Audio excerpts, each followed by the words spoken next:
And the title of this mini podcast is Look Around. I once got this piece of advice from a famous photographer.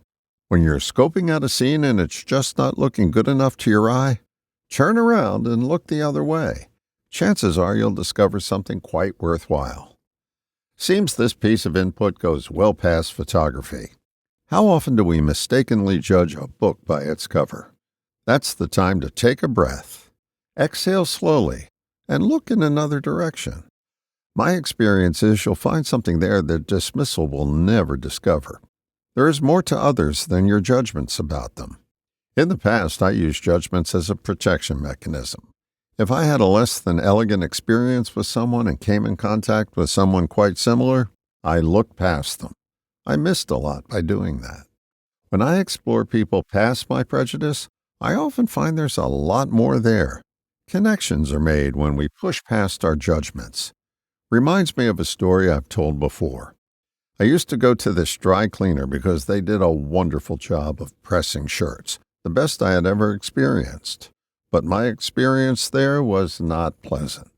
There was this irascible woman behind the counter who could turn up into down in the blink of an eye. I always left with well-pressed shirts, but with wrinkly feelings. Then one day I had it with her snarly attitude and was about to give it to her with both barrels. Just as I was about to explode, this question came out instead.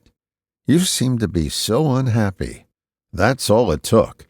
This woman burst into tears and told me the story of her and her brother. They were put in separate orphanages as children. They found each other years later and developed an extremely close bond.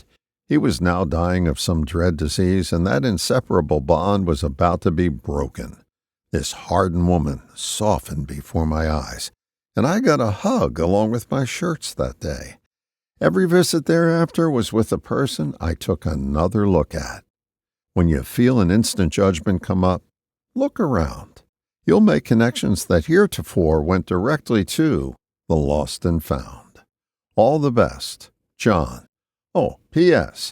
The picture that accompanies this recording on my YouTube channel is that of the underside of a Japanese maple leaf.